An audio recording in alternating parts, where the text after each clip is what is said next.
ನಮಸ್ಕಾರ, ಎಲ್ಲರೂ ಚೆನ್ನಾಗಿದ್ದೀರಾ ಅಂತ ಭಾವಿಸ್ತಾ ಇವತ್ತಿನ ವಿಡಿಯೋ ಸ್ಟಾರ್ಟ್ ಮಾಡ್ತಾ ಇದ್ದೀನಿ. ಇನ್ನು ಯಾರ್ಯಾರು ನನ್ನ ಯೂಟ್ಯೂಬ್ ಚಾನಲ್ನ ಸಬ್ಸ್ಕ್ರೈಬ್ ಆಗಿಲ್ಲ, ಪ್ಲೀಸ್ ನನ್ನ ಯೂಟ್ಯೂಬ್ ಚಾನಲ್ನ ಸಬ್ಸ್ಕ್ರೈಬ್ ಆಗಿ, ಲೈಕ್ ಮಾಡಿ, ಶೇರ್ ಮಾಡಿ, ಕಮೆಂಟ್ ಮಾಡಿ ಅಂತ ಹೇಳ್ತಾ ಇವತ್ತಿನ ವಿಡಿಯೋದಲ್ಲಿ ನಾನು ಹಿತ್ತಲವರೆಕಾಯಿ ಅಂತಾರೆ, ಚಪ್ರದವರೆಕಾಯಿ ಅಂತಾರೆ, ಆ ಬಸ್ಸಾರನ್ನು ಯಾವ ಥರ ಮಾಡೋದನ್ನು ತಿಳಿಸ್ಕೊಡ್ತಾ ಇದ್ದೀನಿ. ಬನ್ನಿ, ನಾನಿಲ್ಲಿ ಚಪ್ರದವರೆಕಾಯಿನ ನಾಟಿ ಚಪ್ರದವರೆಕಾಯಿ ಇದನ್ನು ತೊಳೆದು ಅಂದರೆ ಕ್ಲೀನಾಗಿ ಸೋಸಿ ಕ್ಲೀನ್ ಮಾಡಿ ತೊಳೆದು ಇಟ್ಕೊಂಡಿದ್ದೀನಿ ನಾನು. ಇವಾಗ ಒಂದು ಪಾತ್ರೆಗೆ ಫಸ್ಟಿಗೆ ಬಿಸಿನೀರು ಮಾಡೋಕ್ಕಿಟ್ಟಿದೆ.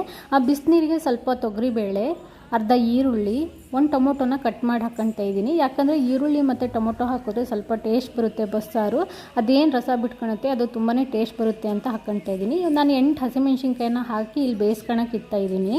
ತೊಗರಿಬೇಳೆ ಜೊತೆನೇ ಇಟ್ಕೊಳ್ಳಿ, ಆವಾಗ ಏನಾದರೂ ಖಾರ ಬಿಟ್ಕೊಳೋದಿದ್ರೆ ಅದರಲ್ಲೇ ಬಿಟ್ಕೊಳುತ್ತೆ.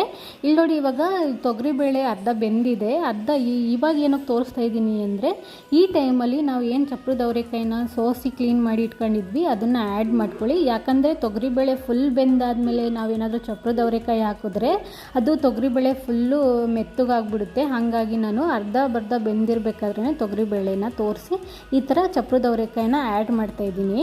ಯಾಕಂದರೆ ತೊಗರಿಬೇಳೆ ಅರ್ಧ ಒಂದು 50% ಬೆಂದಾದಮೇಲೆ ಈ ಥರ ಚಪ್ರದವರೆಕಾಯಿ ಹಾಕಿದ್ರೆ ಇದು ಬೇಯೋಷ್ಟರಲ್ಲಿ ಅದು ಚೆನ್ನಾಗಿ ಬೆಂದಿರುತ್ತೆ, ಆವಾಗ ಅಲ್ಲಿಗೆ ಅದಕ್ಕೆ ಸಮ ಆಗುತ್ತೆ. ಇಲ್ಲಿ ನೋಡಿ, ಇವಾಗ ನೀವು ಚಪ್ರದವರೆಕಾಯಿ ಹಾಕಿ ತಕ್ಷಣ ಉಪ್ಪು ಹಾಕೋಕ್ಕೆ ಹೋಗಬೇಡಿ, ಯಾಕಂದರೆ ಅದು ಬೇಯಲಿಕ್ಕೆ ಅಷ್ಟು ಇದಾಗಲ್ಲ.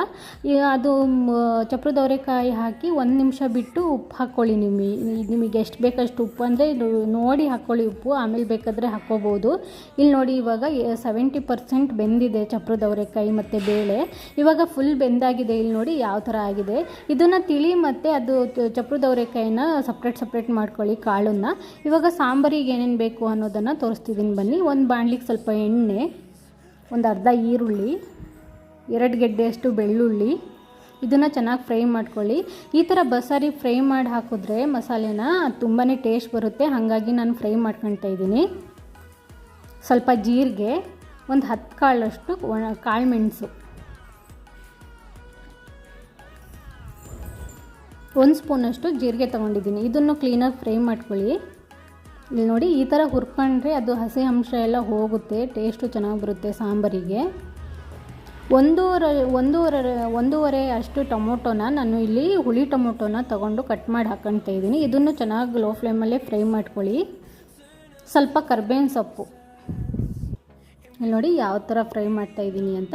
ನೀವೇನೇ ಫ್ರೈ ಮಾಡೋದಿದ್ರು ಲೋ ಫ್ಲೇಮಲ್ಲೇ ಫ್ರೈ ಮಾಡ್ಕೊಳ್ಳಿ. ಇಲ್ಲಿ ನೋಡಿ, ಕರ್ಬೇವಿನ ಸೊಪ್ಪು ಸ್ವಲ್ಪ ಹಾಕ್ಕೊಳ್ತಿದ್ದೀನಿ. ಮಕ್ಕಳಿಗೆ ಒಗ್ಗರಣೆಗೆ ಹಾಕಿದ್ರೆ ತಿನ್ನಲ್ಲ, ಸೈಡಿಗೆ ಎತ್ತಿಡ್ತಾರೆ ಅನ್ನೋರು ಈ ಥರನೂ ಹಾಕ್ಕೊಂಡು ಫ್ರೈ ಮಾಡ್ಕೋಬೋದು ನೀವು. ಆವಾಗಲೇ ಏನು ನಾವು ಕಾಳು ಜೊತೆ ಇದು ಹಸಿಮೆಣ್ಸಿನ್ಕಾಯಿನ ಬೇಯಲಿಕ್ಕಿಟ್ಟು